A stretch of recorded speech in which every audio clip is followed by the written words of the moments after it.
You're listening to Glitter Joyride, a Substack by Pavani Moray.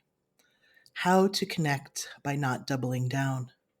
The chicks, divine feminine bullshit, and holding the line. I love all the divine feminine energy here. It's so important. They are trying to tear us apart, but we won't be divided. She leans in, her wispy voice disrupting the conversation I've been having with my friends. We're sitting on the lawn at the Chicks concert.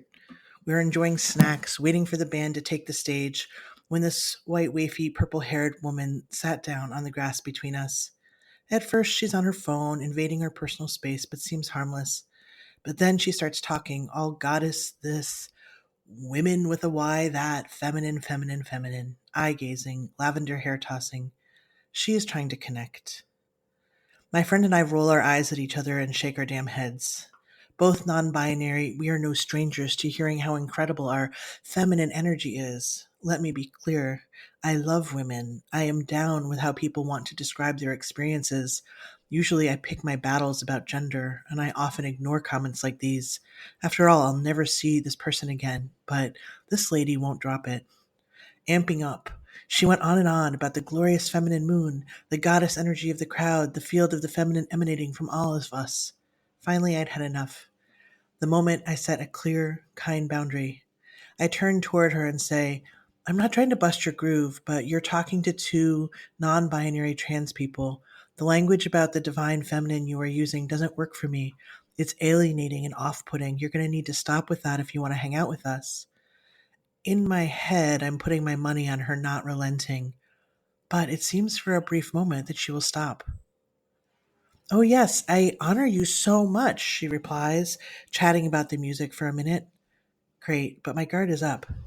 But really, fighting the patriarchy takes all of us. Uh-oh. And then, okay, but you don't understand. Your feminine energy is so beautiful. You're so powerful. And there it is, folks, the old double down. Here's what the Google has to say. The phrase double down means to put forth the additional effort or risk in a situation or argument, even if you know the outcome will be a mistake or be negative. At this point, my friend sees my disgust. They lean in, bless them, and bravely give purple hair Gender 101. For 5 minutes of their precious life on Earth time, it's all smash the gender binary, celebrate the glittering gender multiverse, and they try to help this woman learn. I admire their fortitude. Their educational interlude gives me time to think about what I want from this situation. I want it to stop. I want to have a good night. I want to be kind. Until this bitch puts her hand on my arm. I just want you to know I honor everything about you. I knock her hand off my arm. Don't touch me, I growl. I mean, when was the last time someone tried to manage me physically? Now I'm mad. Is she tripping? She might be. I still have care for this human, misguided as she is. I say, look, I know you want to connect, but I'm here for the concert, not to educate you. I asked you to stop and you didn't. We are done here. She tells me that because she honors me, she's going to leave. If you really honor me, here's what you can do. After the concert, go home, get on Google, research gender identity, research non-binary. That's how you can honor me, is how I reply. This is reasonable, considering all the shitty and mean things I could have said. Here's her parting shot. I'm sorry for all the people who hurt you and made you the way you are. She runs off, forgetting her wallet in the process. I look at it lying there, unwilling to do anything with it.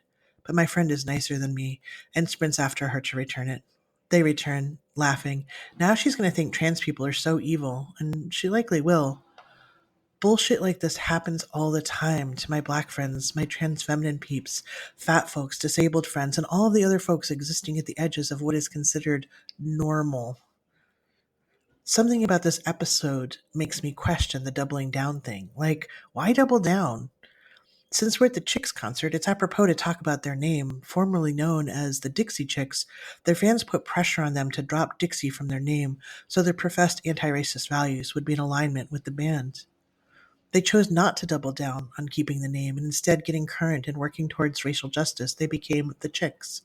They modeled what purple hair needed. Why did she believe her intention to be understood was so much more important than the impact I expressed to her, more important than the boundary I set? It's a meme, right? The doubling down. What did that lady think was going to happen if she kept insisting on my feminine energy after I set a boundary, saying how she honored me without listening to me and kept non consensually touching me? Has anyone ever softened because you convinced them you were right? Or have you ever been convinced by someone's intentions that the impact you feel doesn't matter? I think about embodied strategies a lot. Strategies are attempts to meet needs. Doubling down is a strategy. Doubling down feels like but in your body. But you don't get what I'm saying. But I didn't mean it like that. But if you really got it, you wouldn't feel like that. That lady wanted to belong with us, and for that to happen, she felt we had to understand and agree with her perspective. It makes sense. However, how she went about belonging didn't work for us, and ultimately for her. If she were my client, I would suggest implementing a new narrative and strategy for belonging. I would tell her, stop and listen when someone gives you feedback that something in your behavior isn't working. In my dance community, we read our community agreements, and here are the relevant bits. If you receive feedback from another dancer that they were uncomfortable with something, here's what to do. Stop, listen, reflect back to them what you've heard, ask questions to make sure you understand the impact they're sharing with you. If you get stuck, seek a supporter. If someone offers you feedback, they give you the gift of believing in your capacity to learn. Take the opportunity. Seriously, it doesn't seem that difficult to me. Sure, it's hard to hear you unwittingly impacted someone, but it was an accident, right? So why not just listen and say something like, oh, so sorry, I hear that language doesn't work for you, so I'll stop. That would have been the coolest thing. And then that lady could have hung out with us all night. What is the necessary work that gets us all to the place of being able to hear the impact we inadvertently caused without taking it as a personal affront we must defend against? If I hurt you, I want to know about it so I can make it right. That starts with listening and making sure I understand the impact. Hurt happens in all relationships. Repair from harm deepens all relationships. Being the angry trans person isn't my jam. It's no fun. I often have so much spaciousness for people's learning. Case in point, a little while ago, I came out as non binary to my 75-year-old silversmithing teacher, and it was the first time she had met someone non binary or encountered the concept. I explained it to her, and then she got excited and hugged me, saying, happy binary, I love you. I knew exactly what she meant. Now we're having conversations, and I've given her permission to ask all her questions. This feels good to me. I love this work. She's so excited to learn and to understand and confront the limits of her understanding.